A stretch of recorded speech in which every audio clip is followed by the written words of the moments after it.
مخلوق ته مه محتاجه کوه الله، مخلوق ته مه محتاجه کوه. تا خو شکر دی چې د رزق وعده الله کړې ده او رزق الله ورکوي. که دا رزق د یو بنده د بل په لاس کې وي، یاد ساتئ د لوږې د لاسه به د بعضو بندیانو وجني. شکر دی چې وما من دابة فی الارض الا علی الله رزقها. الله وی د زنده سر رزق په ما دی، زه هر زنده سر له رزق ورکوم.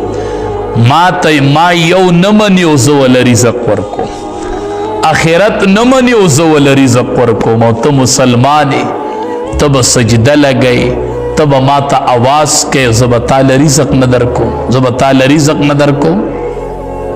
تهجد په ټیم دعا کوئ، رحمت د الله رحمت لاندینی اسمان ته راکوز شوي.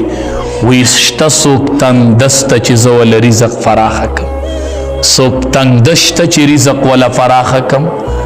بل سحر باندې پسې د اشراق نه مخکې مه وده کېږي. دا ډېر د برکت ټیم وي، دا د رزق د برکت ټیم دی. الله پاک وایي ته نیمګړې دعا کوه، زه به یې دله پوره کوم. خو ته خو وکړه که نه هغه مونځ سنت پرېږدي، نو دعا خو په لرې ځای خبره ده چې خدای ته سنت نه کوي د جمعې په ورځ نه، دعا خو لرې ځای خبره ده. دی به رب ته لاسونه څنګه اوچتوي، ته به د رب نه غواړې څنګه.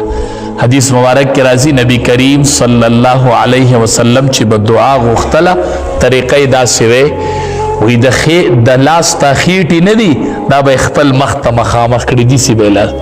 نو یا امام دعا غواړي یا داسې لاس داسې نیولي آمین آمین آمین. څوک دا چل کوي آمین آمین، دا داسې خدای قبلوي آمین آمین. لاسونه به مروړی او آمین آمین، داسې خدای دعا نه قبلوي. نبی علیه السلام به داسې دا لاسونه نه دي، دا د لاسونو دا خیټې به یې داسې مخ ته مخامخ کړي وي. دعا به امام الانبیا غوښتل.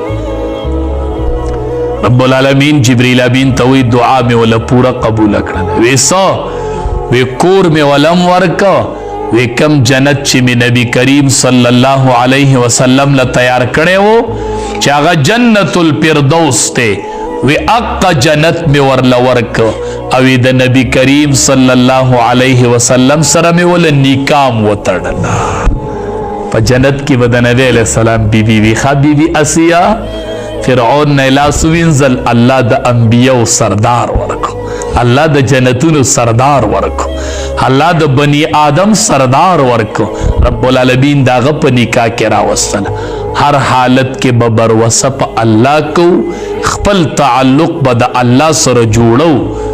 که د مخلوق په رضایې پسې شو که نه دا ټول به رانه خفه شي. خدای به رضا کو، مخلوق په خپله رضا کېږي انشاءالله چې زموږ مقصد به د الله رضی. رب العالمین دې د عمل کولو توفیق راکړي.